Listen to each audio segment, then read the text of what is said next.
20 Years ago, Halo changed the way we play video games. 20 Years ago, Halo introduced millions of fans to an incredible new universe and delivered billions of hours of entertainment. That was 20 years ago. This is now.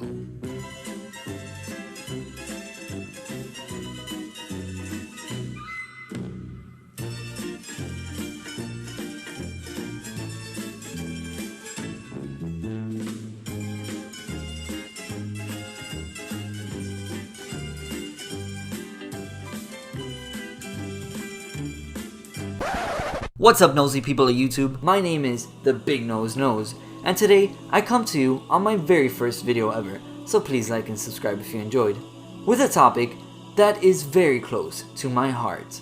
That topic, of course, being Halo. The once proud and prosperous Halo franchise is today unrecognizable in comparison to what it used to look like. But where did it all go wrong, and why are we now on the cusp of a Halo Reborn?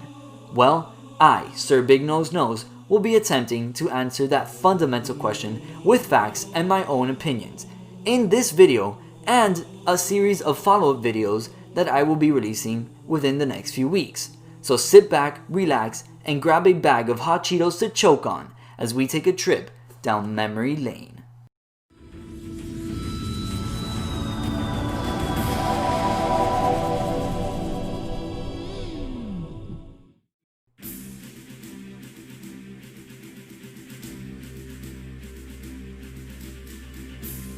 For 7 years, the Halo franchise grew exponentially in an age of prosperity beginning in 2001 with Halo Combat Evolved's release. Halo CE took place in a new science fiction universe with the depth and charm of Hollywood blockbusters like Star Wars and Alien. The interesting alien races united under the common religion of the Covenant, the mystery and grandeur of the Foreigners and their timeless technological creations, the horror and repulsive nature of the Foreigners' greatest enemy, the Flood, and you, of course, the Master Chief, a genetically enhanced badass super soldier created to be unstoppable. These incredible story points set up an amazing storyline with endless possibilities. That story is slowly unraveled throughout the game by Master Chief, and the player learns that what they thought was true isn't.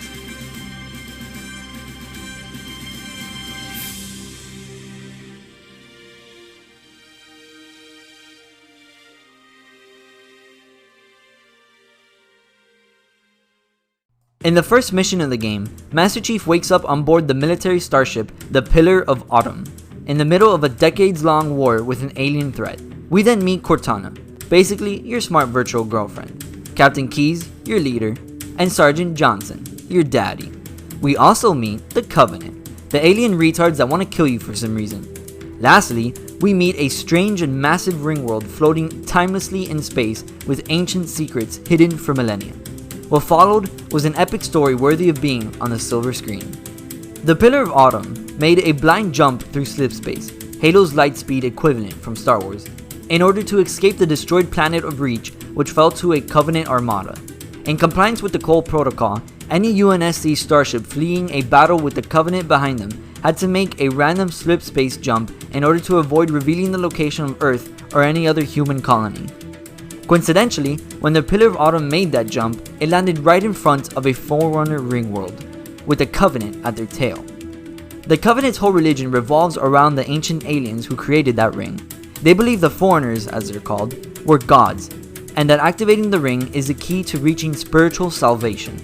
These zealots are the main enemy until halfway through the game when you encounter the Flood, or the space zombies.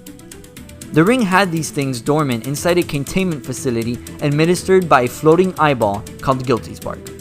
Spark tells you that the only way to kill the Flood is to activate the ring, and so Master Chief goes to do just that when Cortana reveals to him the horrifying truth.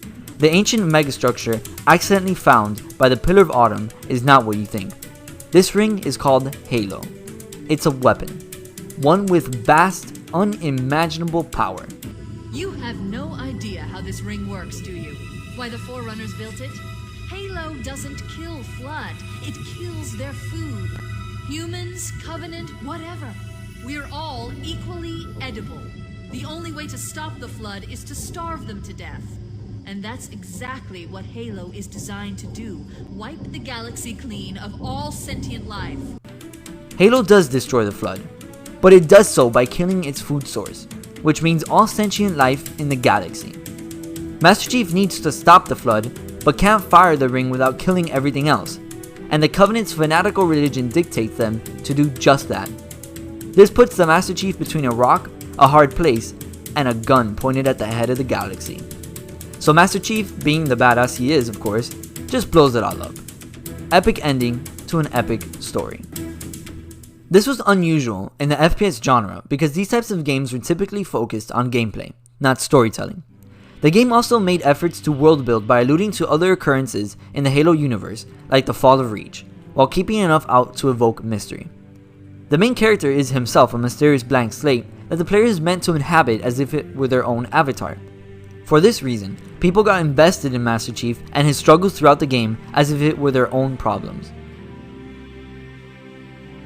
But Halo wasn't just a good story, it set a new bar in the FPS genre with its revolutionary controls and new combat mechanics.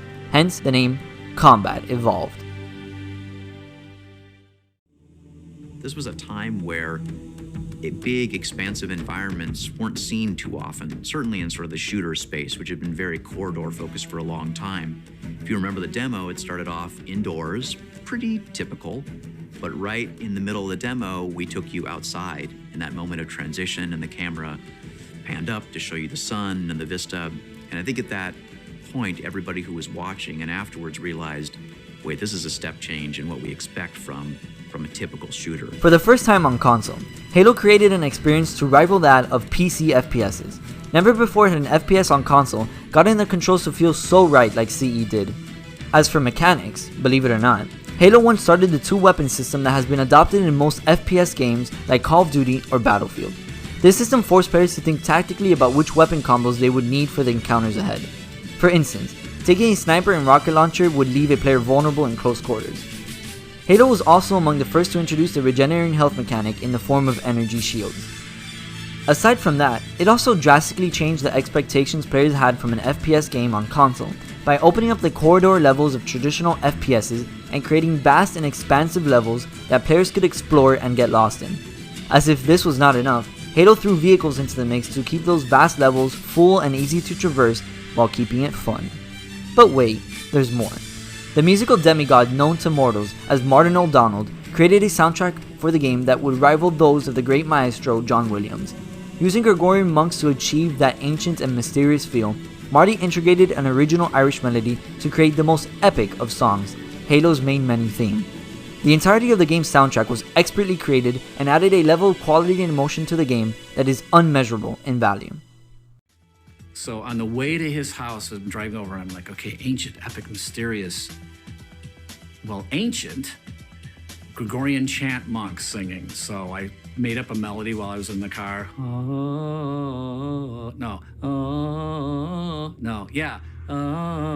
I came up with the whole melody in about the half hour it took me to drive to Mike's house. I walk in, I said, Mike, okay, we're gonna do like big epic orchestra, but we're gonna start with monks singing and we're gonna end with monks singing, and that'll give us this nice epic ancient feel.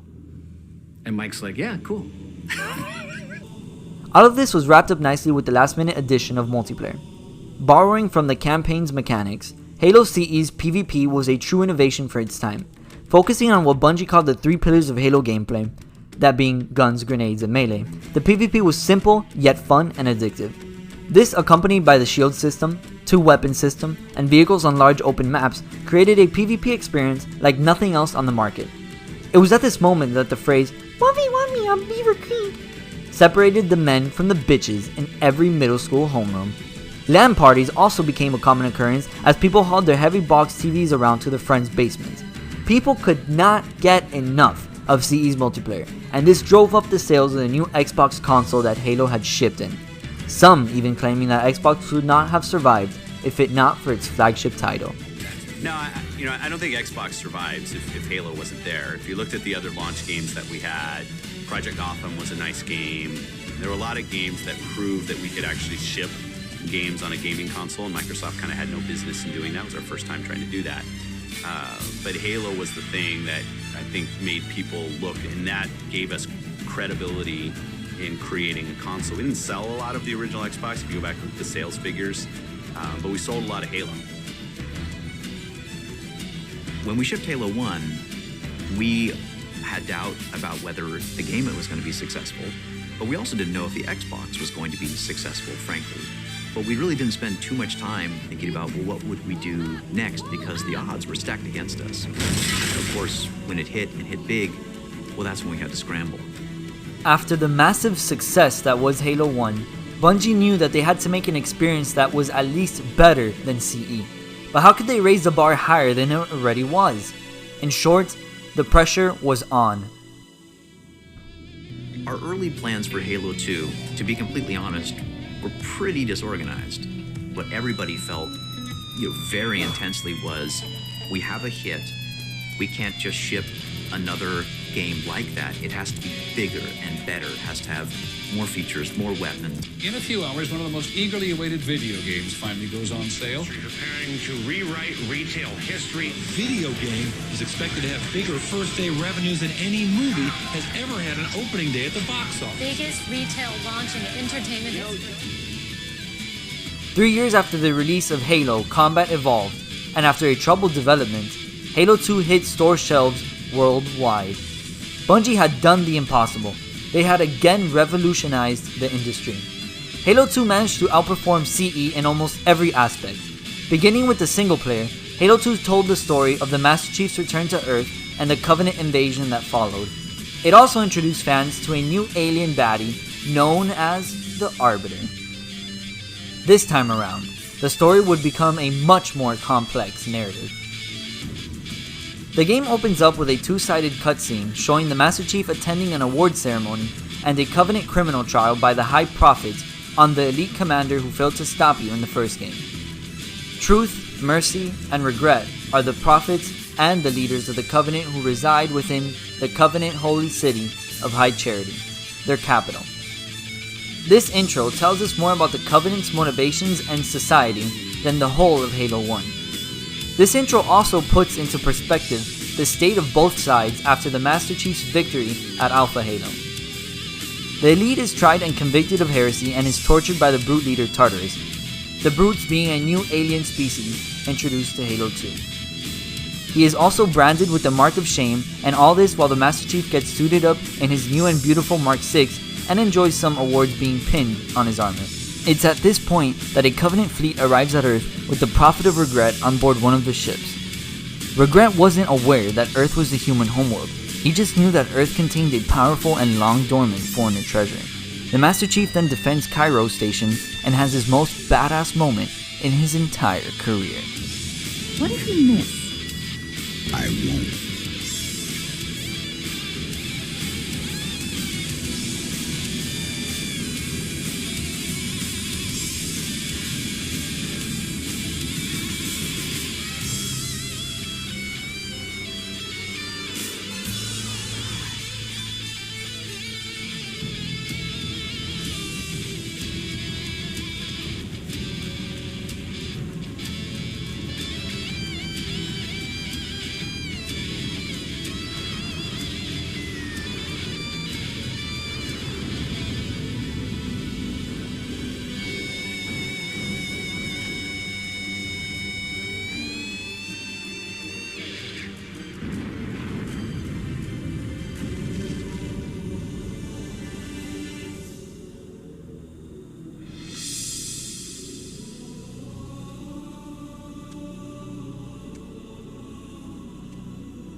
Chief then proceeds to defend the African megacity of New Mombasa. He then learns that the Prophet of Regret was on board the ship that made landfall and was calling High Charity for help. After these first few missions, the game then cuts back to the elite who got shit on. It's here where we learn about who this guy is and why he's important. The elite is recruited by the prophets to become their right hand, and to become their assassin and take out a true heretic. Then the game drops a bombshell on you when you realize that you will be playing as the split jaw known as the Arbiter. You then track down the heretic leader only to learn that 343 Guilty Spark survived the destruction of Alpha Halo and convinced the heretics that the Great Journey was a lie. Once you take out the heretic leader, the game then redirects you back towards the Master Chief who followed Regret's ship to a new Halo ring. The Prophet of Regret tried to get Truth to aid him with some reinforcements after jumping the gun and invading Earth alone. Truth lets the phone ring and Master Chief gets his chance. Chief then kills the Prophet of Regret and is subsequently abducted by squid tentacles. The Arbiter then retrieves the activation index for the Prophets and in turn is betrayed by Truth, the main High Prophet, because the Arbiter had outlived his usefulness. Truth was also planning to take over the Covenant completely and use the small-minded brutes as his personal SS army. Tartarus carries out the order and throws the Arbiter into a hole. It's at this moment that the Chief's and Arby's paths cross. Both find themselves being molested by a giant Venus flytrap, otherwise known as the Gravemind, the Flood's central hive mind intelligence. This beautiful creature explains to both of them that Halo is a weapon, and that they have to stop Truth from firing the ring. The Arbiter then puts 2 and 2 together and realizes that Truth is a complete asshole. The game then ends with the Arbiter realizing that the Covenant has turned on the elites and that they are getting massacred by the brutes. The Arbiter confronts Tartarus and tries to reason with him, but isn't successful, so the Arbiter is forced to take him out. Chief is also teleported by the Gravemind to High Charity, where he is forced to leave Cortana behind as a failsafe measure against Halo's activation. The Prophet of Mercy then gets shit on by the Flood at Truth's pleasure, and the Chief then follows Truth to a foreigner ship that heads for Earth. The end. As I'm sure many of you remember, the game unfortunately ended with somewhat of a jarring cliffhanger that would leave some fans deeply disappointed. Even so, the campaign was an intriguing and fun experience. Halo 2's introduction of Truth and Arby really makes the Covenant so much more than just a bunch of mindless killing aliens. Truth in particular also gives the story a true villain that was missing from Halo 1. The Arbiter also gives perspective and appreciation for the split jaws that you spent the entirety of the first game, and most of the second, shooting at. While the campaign was more complex than CE, with the Arbiter's redemption as he unraveled the deep lies of the Covenant leadership, the game was still mostly about the Master Chief's continued mission of stopping the Covenant, the Flood, and ultimately saving humanity. Keep that in mind for later. The game's mechanics also took a turn towards the complex, with awesome additions such as dual wielding and hijacking. Dual wielding in particular made players feel like complete badasses when going up against a squad of helpless grunts with 2 fully loaded SMGs. The levels, while not as open as CE's, introduced new enemy types like the brutes and expanded the weapons and vehicles selection. This, combined with the new game mechanics, created a more completed and fleshed out experience than its predecessor. As for the music, Marty 2 had done it again. This time, Marty took Halo's sound into an edgier direction. Using the classic themes from the previous game while adding new ones, Marty twisted the tracks to include electric guitar solos from masters like Steve Vai to make the music as legendary as the events unfolding in the story.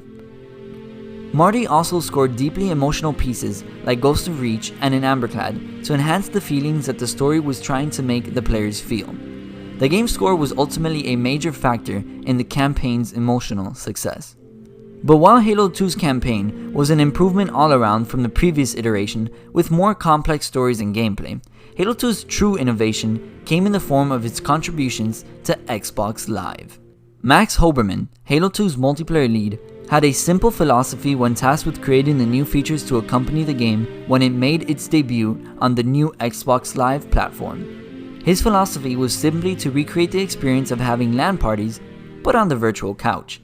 The innovations that resulted from this mindset were no less than skill-based ranking, skill match-made teams, playlist options, voice chat, search preferences, and countless more.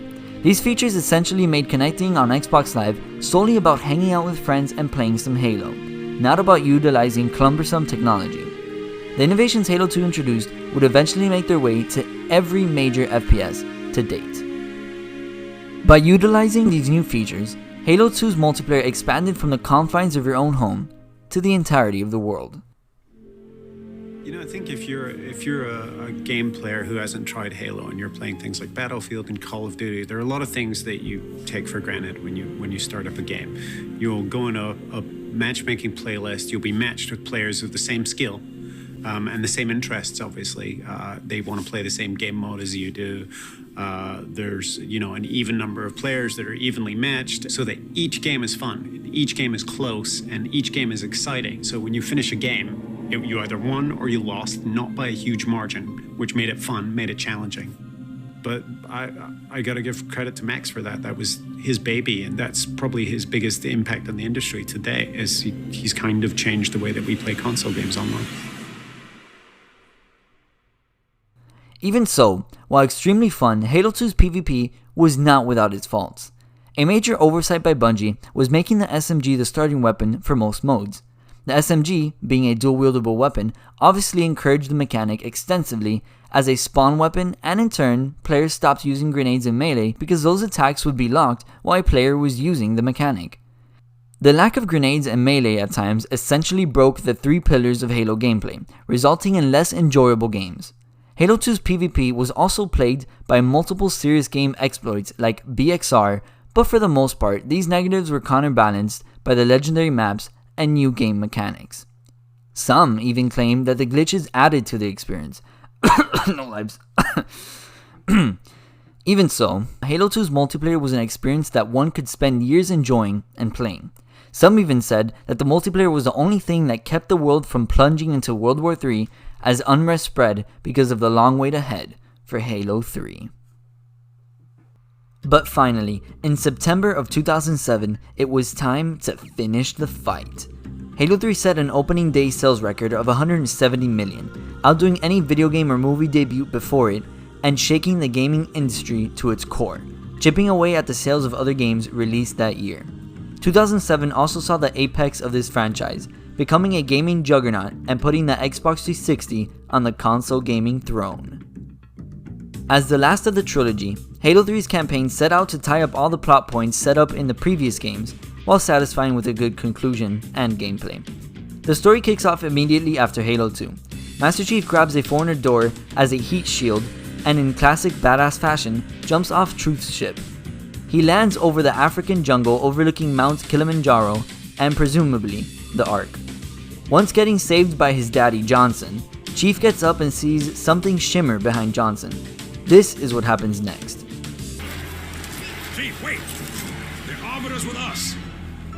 Come on now. We've got enough to worry about without you two trying to kill each other. Were it so easy. This was the start of the legendary duo of Chief and Arby. After this first tense moment, the story proceeds and Master Chief learns that the Covenant has been digging for something at New Mombasa since Regret attacked a few weeks before. This something is the Ark. This reality prompts Lord Hood, the UNSC's top admiral, to launch a low-level strike on the presumed Ark. Once the Master Chief opened up a hole in the Covenant anti-air, Lord Hood moved in with his ships and fired upon the Ark. Truth then did the unexpected. He activated the artifact and opened a slipspace portal, right there on Earth. The presumed Ark wasn't really the Ark, instead it was a portal to the Ark. Cortana, still on high charity, knew this and sent a message to Master Chief aboard an infected Flood cruiser that escaped to Earth. Once Lord Hood and the elites learned the truth, there was a debate on what should be done. Our fight is through the portal, with the brutes and the bastard Truth. Fine. We'll remain here. Hold out as long as we can. Did you not hear? Your world is doomed. A Flood army, a grave mother, has you in its sights. You barely survived a small contamination. And you, shipmaster, just glassed half a continent. Maybe the Flood isn't all I should be worried about. One single Flood spore can destroy a species. Were it not for the Arbiter's Council, I would have glassed your entire planet. Sir, with respect, Cortana has a solution. Cortana? Did you see her condition? How damaged she is? She could be corrupted for all we know. Her solution could be a Flood trap. We should go through the portal. find out for sure. What we should do, Commander, is understand clearly that this is humanity's final stand. Here, at Earth. We go, we risk everything. Every last man, woman, and child. If we stand our ground, we might just have a chance. No. If your construct is wrong, then the Flood has already won. I'll find Cortana's solution, and I'll bring it back. Earth is all we have left.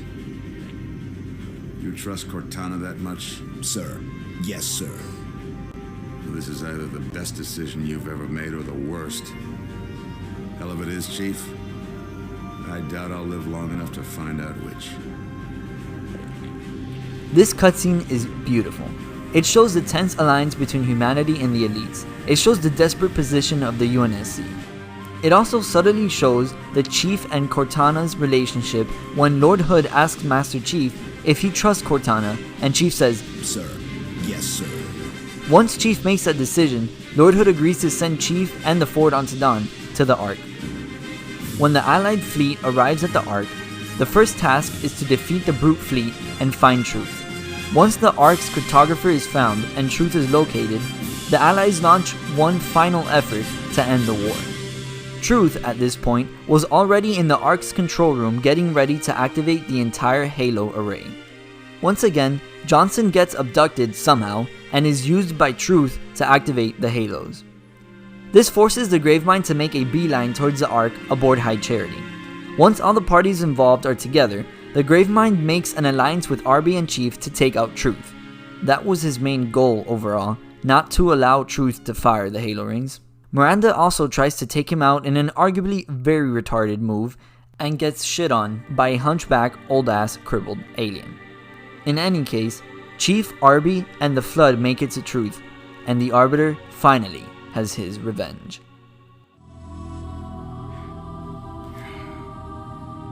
Stop the rings. Save the rest. Can you see, Arbiter? The moment of salvation is at hand. It will not last. Your kind never believed in the promise of the sacred ring. Lives for the weak, beacons for the deluded. I will have my revenge on a prophet. Hardly. My feet tread the path. I shall become a god. You will be food, nothing more. No!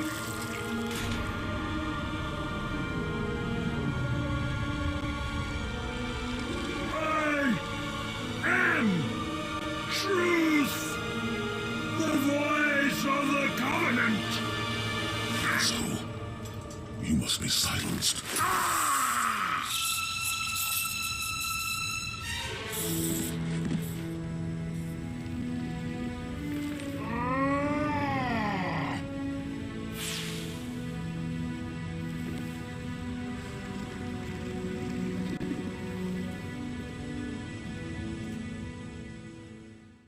This end to Truth and the Covenant War was in general a very satisfying end and the most realistic victory that humanity could have. It would have been very easy for Bungie to mess up the ending with a human victory that was unrealistic, but the Covenant Civil War and the ousting of the elites and their alliance with humanity made for an end to the Covenant Empire that was realistic and believable. Once the Covenant was ended, Chief turned his attention towards rescuing Cortana from the Gravemind and destroying the Flood once and for all. Luckily, it's at this point that Master Chief and Arby realize that the Ark, which is the forge for the Halo Ray, is creating a replacement ring for Installation 04, the Halo ring Chief destroyed in Halo CE.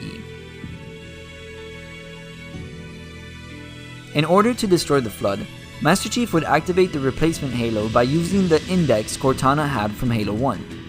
Once Chief saves Cortana from the clutches of the Gravemind and retrieves her from High Charity, which had crashed on the Ark's surface, the Chief, Arbiter, Cortana, and Johnson head for the new ring to light it. Since the rings have a range of about 25,000 light years, and the Milky Way was much further than that from the Ark, Halo would destroy the local infestation without wiping the galaxy.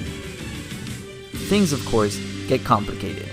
Halo wasn't finished yet, and if the ring was fired uncompleted, Halo would destabilize and shake itself to pieces. Guilty Spark knew this, of course, and when Johnson tried to fire the ring, Spark zapped his ass. This death was quite random and clearly shoved in. In any case, Chief then obliterates Spark and lights the ring anyway. Chief and Arby escape on a Warhog before heading back home on the Ford unto dawn.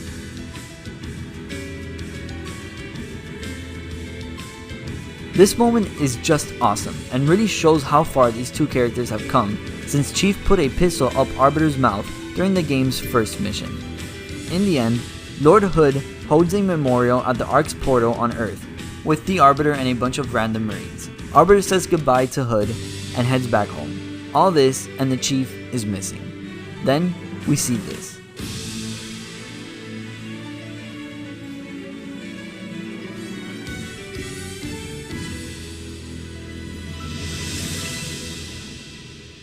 This is where the game is supposed to scare you and make you believe that Chief somehow died, except no one believed that because no one saw it. After the credits play, we find out that the sequel would be set up by leaving the Master Chief and Cortana floating adrift in space. Even though this ending was only created to leave room for a sequel, it was a poetic ending because we end the trilogy how we started, with Chief asleep in cryo, waiting for the moment he's needed again.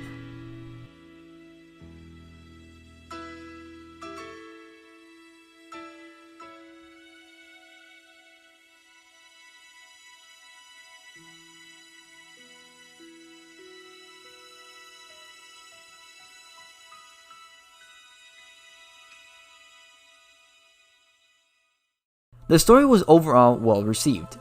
It managed to tie up all the loose ends with a satisfying conclusion. The game also dropped the idea of playing as the Arbiter and in turn made him a sidekick character much like Cortana was in the first two installments. All around, Halo 3 single player improved from Halo 2's, beginning with a return to a more open level design. A major result from this was the completely unscripted scarab boss battles that were featured in a number of levels. These Beetle-like tanks provided fun and open-ended gameplay opportunities that Halo 2 had failed to reintroduce after the first Halo. Again, the sandbox was expanded with new weapons and vehicles while keeping each one unique and not redundant. Halo 3's score is by far the best produced and most fleshed out of all three installments. Marty utilized old tracks from both CE and 2 to create a nostalgic sound while adding new pieces to drive home the fact that this was the end of the trilogy. Greatest Journey plays on the last level, Halo, an exhilarating redo of CE's Warhog run that adds a level of epicness that's difficult to describe without playing. New songs like Furthest Outpost, with its haunting opening, also brought back that sense of wonder from the original Halo. Halo 2's Unforgotten makes a return and again provides that beautiful emotion to the game's main menu music. Marty outdid himself again and brought the trilogy to an eye-watering close.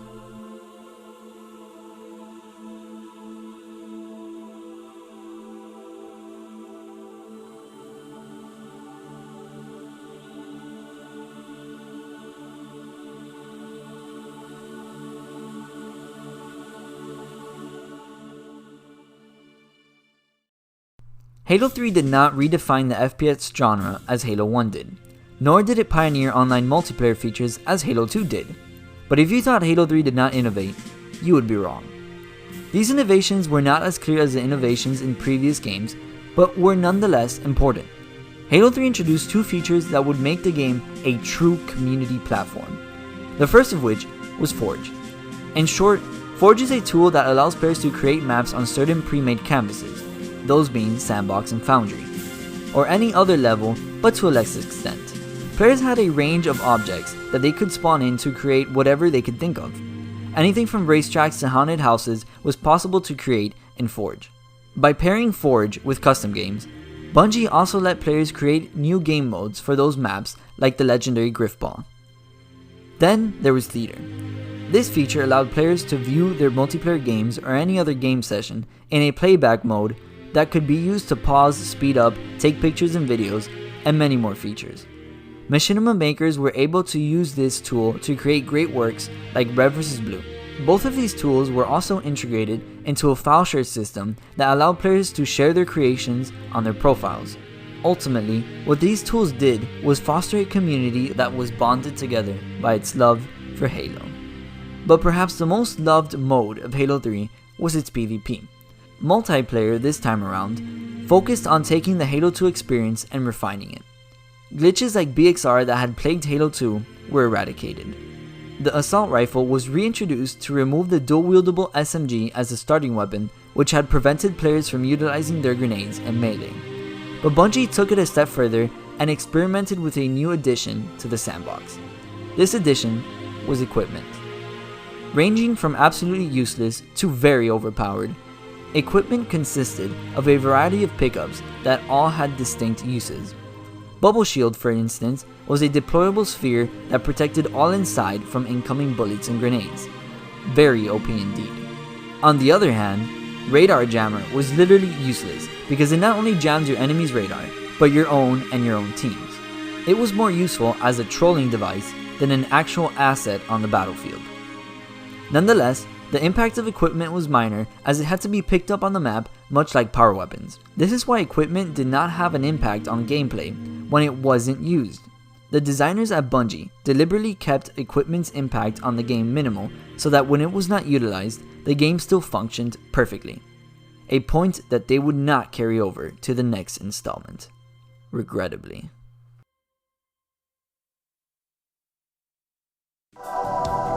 Another feature that was introduced in Halo 3 and went on to future Halo games was Spartan customization. Halo CE allowed players to choose their armor color, but nothing else. Halo 2 allowed colors and species, as well as emblems and their colors. Halo 3 allowed players to unlock armor pieces for their Spartan and Elite, mostly by way of in-game achievements. This was a great step forward for player expression and was truly the best way any Halo has handled customization, before or since. Unlocking a rare piece of armor, like the fabled Recon, meant something more than just reaching a certain rank or playing a certain amount of time. It meant that that player went through some serious challenges and made stories along that journey to Recon.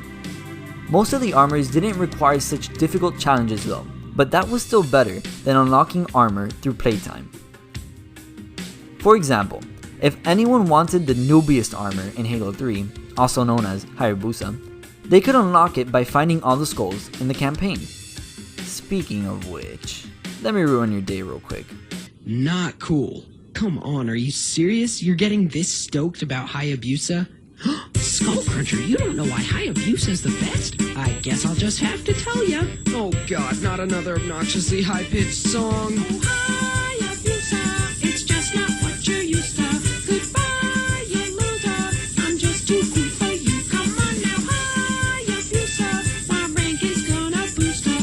Cause Hayabusa will make my dreams come true. Halo 3 strived to tune and perfect the Halo 2 formula. Ultimately, Halo 3's multiplayer is often regarded as the best in the series and a model for Halos to come, partly because it was the last true, pure Halo experience.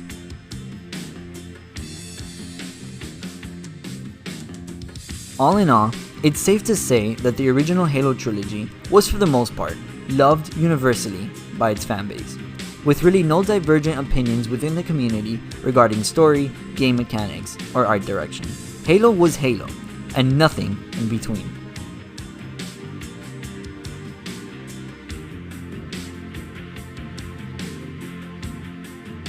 This golden age of Halo would unfortunately pass, and the release of Halo ODST marked the beginning of an intermediate age of stagnation for Halo, an age that would transition to the franchise's decline.